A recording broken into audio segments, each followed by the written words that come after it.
I came up from the blocks, banging flaming Glocks. My name it rang a lot. Gorilla, orangutan, I'm not. Them pages changed the plot. Stay dangerous, blazing shots.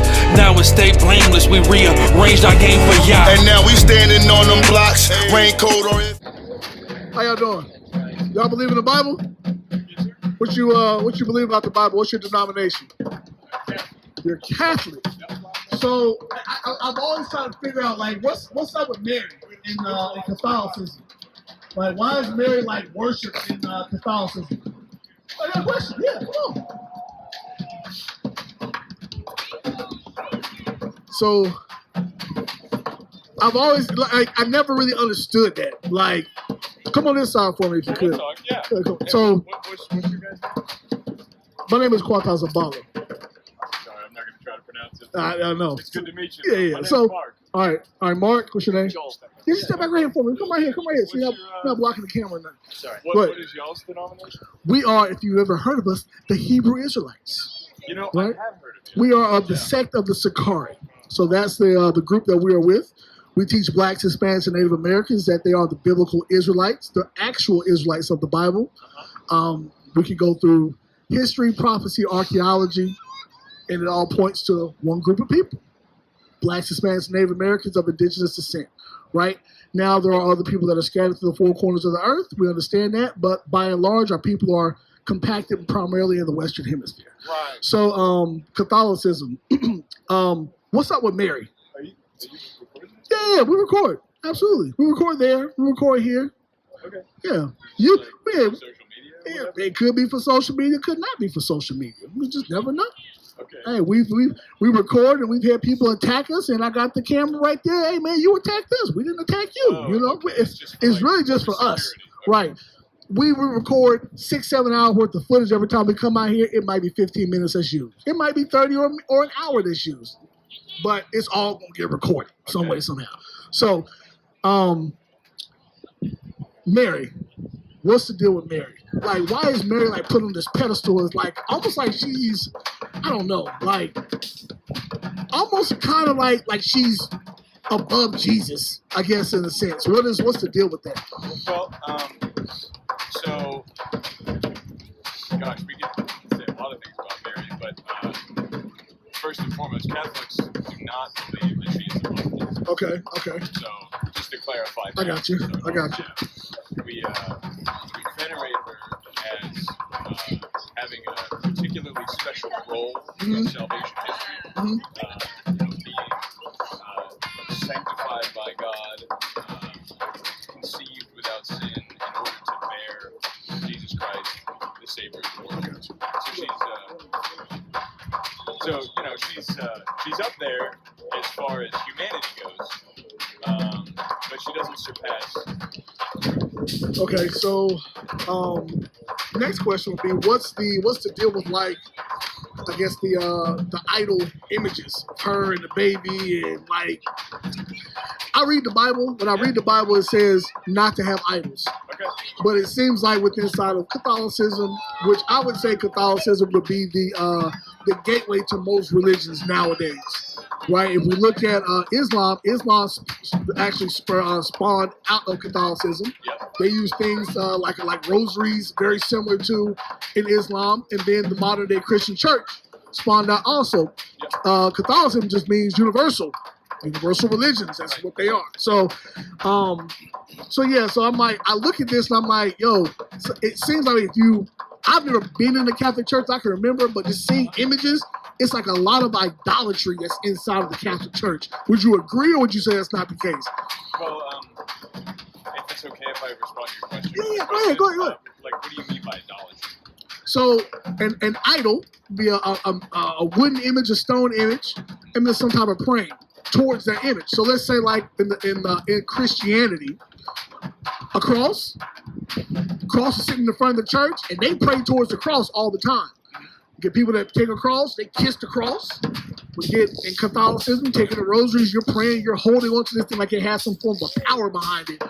And based upon the Bible, it tells you that it doesn't have any power at all, right? So when I'm seeing inside the Catholic Church, I see these types of things going on because it's the mother that's kind of spawned everything else out of religions in the earth, and you start seeing these same things in Christianity and Islam and maybe some other things also. So that's what I'm saying. Okay. Yeah. So I mean, what's your thoughts on that? I mean, So if I'm understanding you correctly, are you saying that like when Christians pray to a cross, that's a form of idolatry? it is a form of Okay. idolatry. Okay. Yeah. I just want to make sure I knew. Yeah, what because you meant. Yeah. right, because it says you should.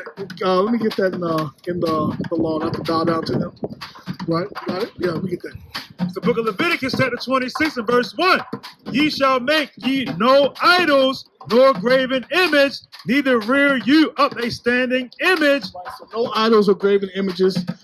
Once you cut them down, don't rear them and stand them up. Go ahead. Neither shall ye set up any image of stone in your land to bow down unto it, for I am the Lord your God.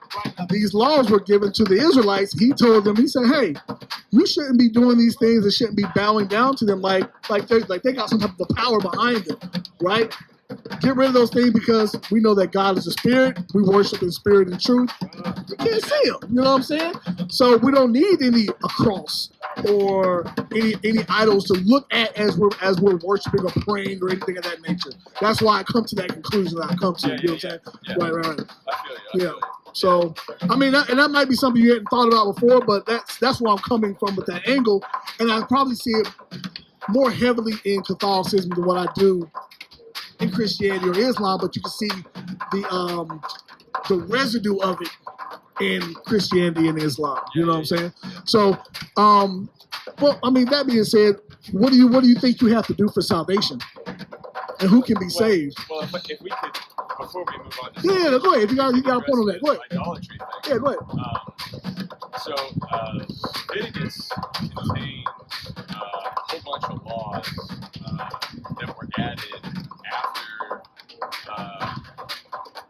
the Jewish people rebelled against the first Mosaic covenant. So Moses goes up the mountain. God reveals himself, gives him the 10 Commandments, right? But while he was up there for 40 days, right? And while he was up there, the people thought that he'd been up there too long, or he might have gone up to heaven, or I don't know. They thought that He was taking too long. Or something, you know? Right.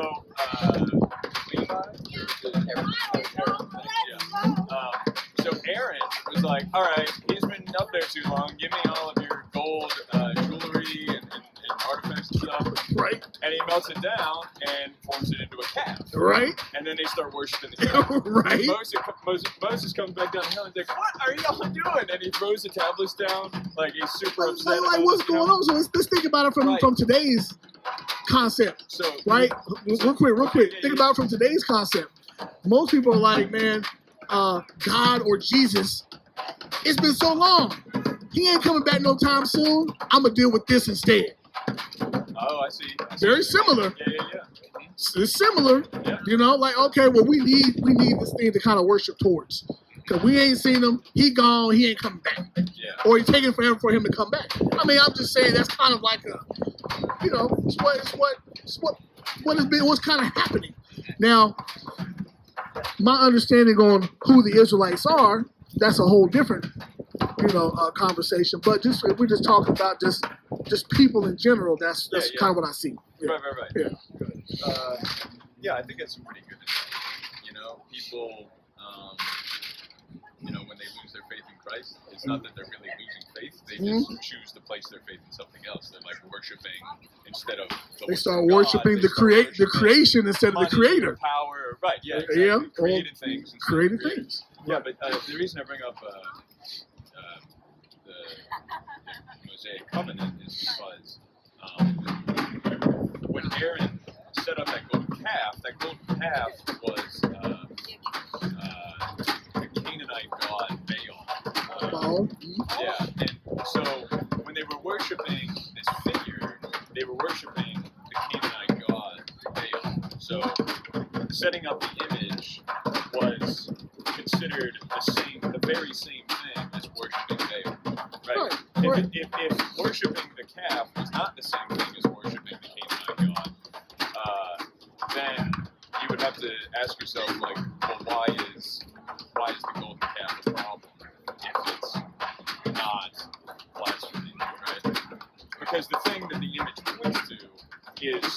something other than the one true God. So that's kind of like how we understand crosses and crucifixes and images of Our Lady and stuff like that. Is these are not images that point to pagan gods. These are images that represent the one true God. But of course, the one true God is not human, but he often reveals himself in anthropomorphic kind of ways in order to condescend to our lowly human nature, because that's the way we think about things. It's according to human ways. So would you? So It's like an aid for belief. So you're saying, but you're saying that God gives that aid? No, I'm saying that in general, God, in order to aid our belief, speaks in anthropomorphic kind of ways. So, like, one main example that comes to mind is in the book of Genesis. They talk about God walking around in the Garden of Eden with Adam and Eve. You know, presumably he wasn't actually walking around before the incarnation. So that's like one way.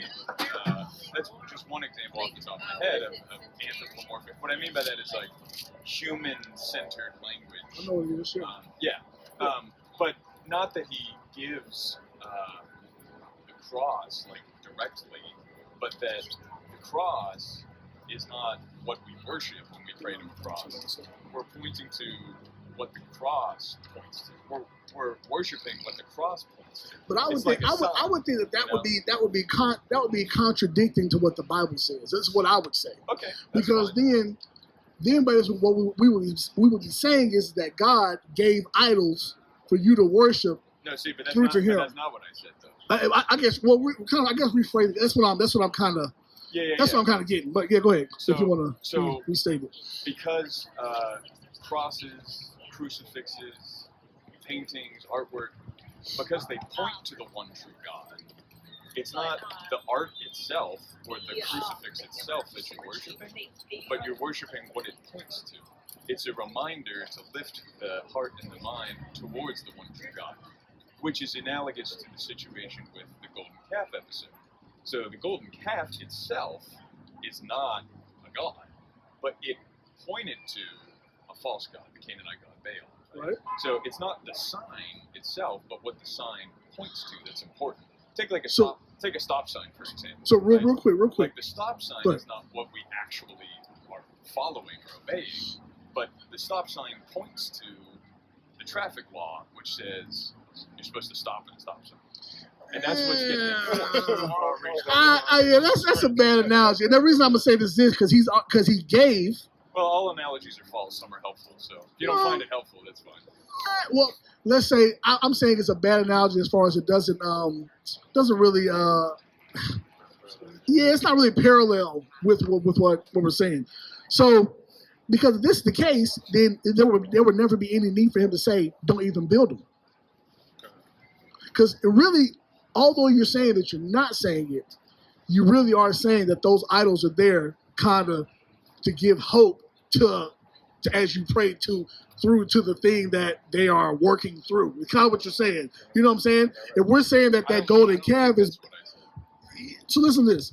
If you're saying that golden calf is representative of Baal, then you're saying praying to that golden calf is like praying to Baal, right? If we're saying, then in turn, if we're saying that these statues or the cross, you say, oh, that's representative of God, is that cross.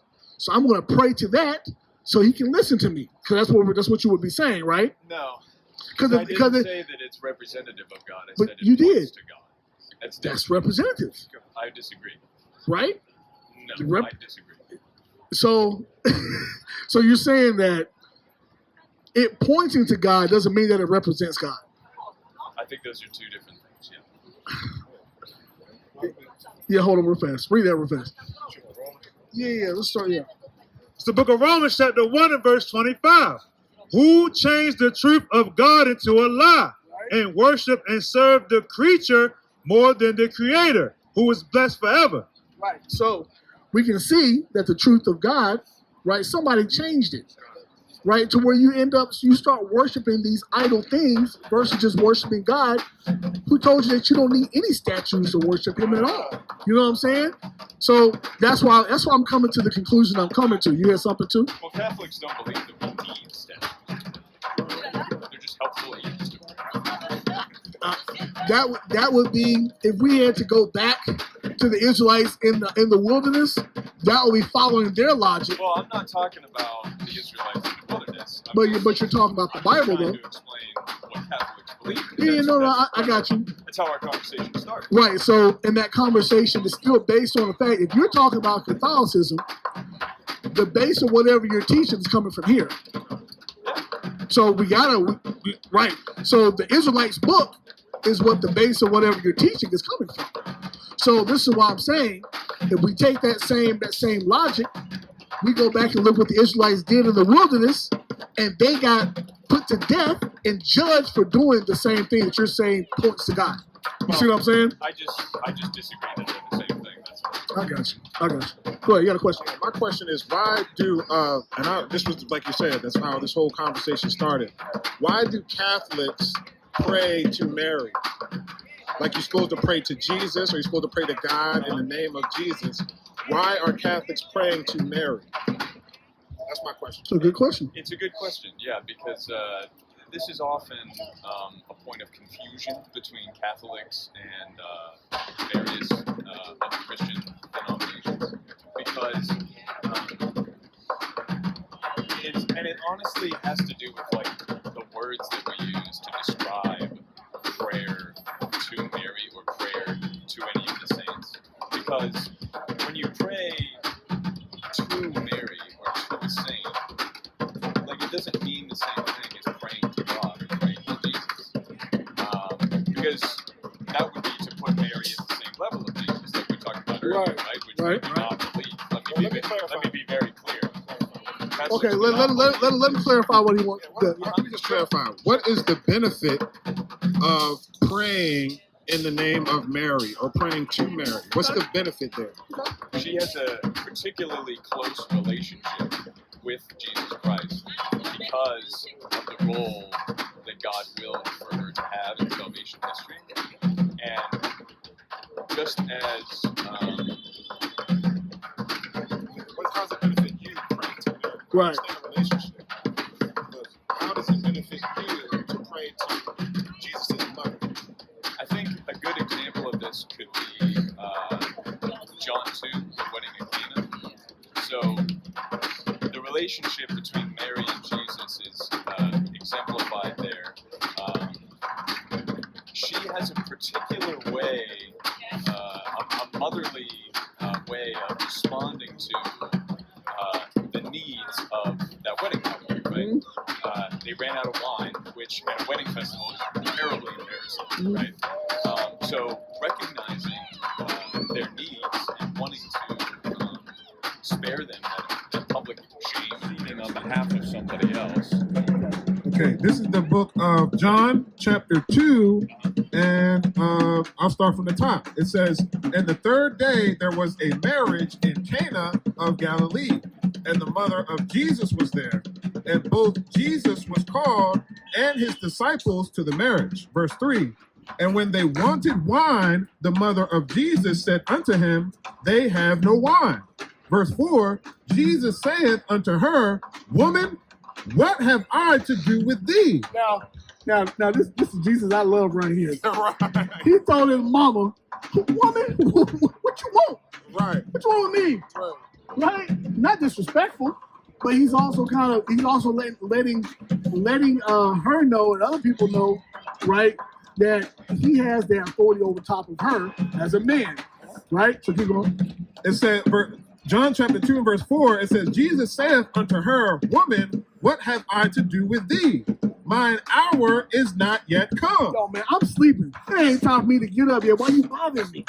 Right? What? Verse 5, it says, "His mother saith unto the servants, Whatsoever he saith unto you, do it. And there were set there 6 water pots of stone." She didn't go off and say, "Hey, boy, get up out the bed." Right? She told him. She told him, "Hey, whatever he say, do it." Right? It says, "And there were set there 6 water pots of stone after the manner of the purifying of the Jews, containing 2 or 3 skins apiece." It says, "Jesus saith unto them, Fill the water pots with water, and they filled them up to the brim. And he saith unto them, Draw out now and bear unto the governor of the feast, and they bear it. Right. Finish that off. Verse 9, it says, when the ruler of the feast had tasted the water, it was made wine, and knew not whence it was, but the servants which drew the water knew. The governor of the feast called the bridegroom. Right, so it wasn't like she came and she really had like some type of power to make something kind of happen or X, Y, and Z. She's pretty much going to him like, wait, man, they ain't got no wine. You know, he's pushing back. That doesn't really kind of seem like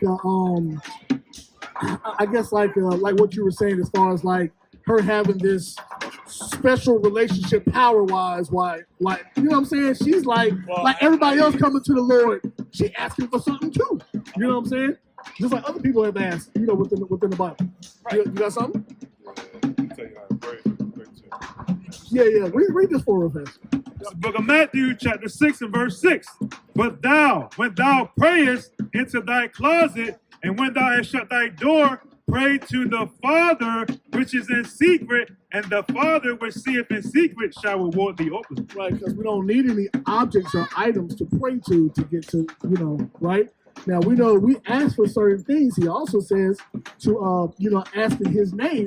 But ultimately, we're talking to the Father, right? Jesus is an intercessor for us, for our prayers to be heard to the Father, right? Only. But an idol image or an idol statue or a cross definitely can't be that intercessor for us at all. It doesn't have any power. He's literally not listening to us if we're talking to that statue or that cross. It's not doing it. So, okay. Yeah. Good. Timothy chapter 2.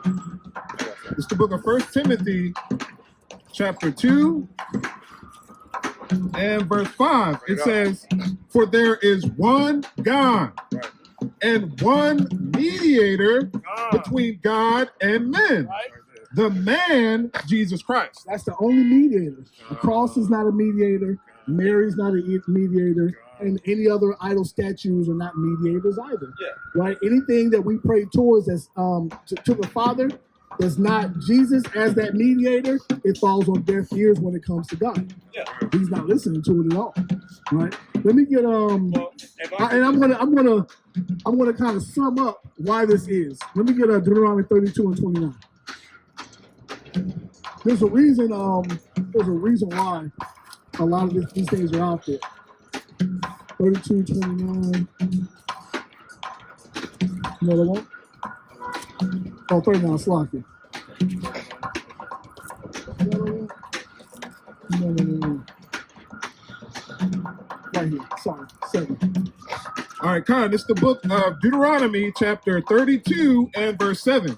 It says, remember the days of old. Consider the years of many generations. Ask thy father, and he will show thee. Thy elders, and they will tell thee. When the Most High divided to the nations their inheritance. So when the Most High God gave everybody their inheritance, he's talking about their different lands. Right? It says, when he separated the sons of Adam, he set the bounds of the people according to the number of the children of Israel. Right. For the Lord's portion is his people, Jacob is the lot of his inheritance. Right, so what this is saying is that whenever he separated all the people, gave everybody their own lands, everybody got their own deities also. The Israelites are his people, he rules and reigns over them, and the idols and everything else go over the other nations. So that's literally why the idolatry was on the earth. But it's the book of Psalms, chapter 147 and 19. He showed his word unto Jacob, his statutes and his judgments unto Israel. He have not dealt so with any nation. And as for his judgments, they have not known them. Praise ye the Lord. Right, so his word he gave to the Israelites, and all the other nations don't really understand the words of God, right? This is why you would say something like an idol is representative of God, and you can talk to that idol through them. Hold on. Can I just call the time out real quick? So, my friend over here asked me, why Catholics pray to Mary, and I'm happy to try to explain that practice, but if you're gonna just quote verses at me and put words in my mouth like you just did, what words did I put in your mouth? once again, you said you would say something like this. What This words? represents God. So look. And earlier in So our listen. conversation, What words? said, no, it does not represent Verbatim. You told me that. God. I did not. I disagreed on So represent. let's just We go had a back. whole Let's go disagreement back. earlier. I said And- representation is not the same thing as pointing to. Okay, so this is telling you not to use something to point to God. There you go. That make you feel better? Well, I just disagreed. Is this? Now he just told me that this doesn't represent God. So I changed the language and said, okay, he's telling you not to use this to point to him. I just disagree. But you just told me that. Now you're going to tell me that you didn't tell me that. What I was objecting to was when you said this. That's a slippery serpent, man. Slick tongue, man. Yeah, right here. This is the book of Isaiah, chapter 49 and verse 23. It says, "And kings shall be thy nursing fathers, and their queens thy nursing mothers. They shall bow down to thee with their face toward the earth, and lick up the dust of thy feet, and thou shalt know that I am the Lord, for they shall not be ashamed that wait for me." So at a point in time, this is prophetic. At a point in time, the other nations are actually going to bow down to the Israelites. And this is what the Most High God says. Right? That would be the only other time that I can see that you would be bowing down to somebody as far as another nation do it. But Israel, we would never bow down like to a heathen. We would never bow down to an idol. If we want to be saved out of this God-forsaken place of America, we would never do that. But the other nations are definitely going to have to bow down to the Israelites. Absolutely. I think it's probably different from the way that you would bow to God, surely, right? Perhaps not. It's on your knees and kiss the feet. That's it. There's no other way. Right. Sure. Right. But I mean, surely they'd be worshiping the God of the universe, not the. At that point in time, you wouldn't be given the same reverence that you would be giving God. You would give that Israelite their reverence. Yeah. Right. Yeah. Sure. Right. So you're not going to bow and kiss my feet as I'm the Most High God, but you're saying that I understand that you're the chosen, and I'm going to follow your directions because He's with you, not with me. That's basically what it means. It's just like how Jesus said worship the Father, but we give reverence to Him. But He's like, nah, man. But that ultimate worship only goes to Him. It don't go to me. Same way. So there's an order. There's an order to it all. Yep. I would agree with you. I think Yeah. there's different kinds of bowing. There's different kinds of prayer. Mm-hmm. I mean, maybe we have different ways of thinking about it, but we Gotcha. certainly don't pray to Mary the same way we pray to God. Just as we worship the Israelites the same way you worship. Yeah, go ahead. This is the book of Psalms, chapter 6 and verse 6. It says, "I am weary with thy groaning. All the night make I my bed to swim. I water my couch with my tears." Verse 5. This is Psalms chapter 6 and verse 5. It says, "For in death there is no remembrance of thee. In the grave who shall give thee thanks?" Mary can't help. The brother's point was that Mary can't help. Mary's gone. She's dead. She can't help at all. So she can't even be. Her being put into an idol statue, she can't help to point to God. And if she's dead, she definitely can't help because she can't speak on your behalf either. You know what I'm saying? So yeah.